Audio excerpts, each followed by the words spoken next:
Moja vloga v podjetju je sodelovati pri razvoju elektromotorjev. Delo je zelo zanimivo in raznoliko.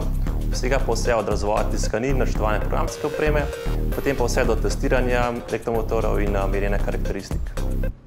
Kot študent na drugi bolonjski stopnji elektrotehnike delujem v podjetju GEM Motors, večinoma na podpori razvoja krmilnika elektromotorja.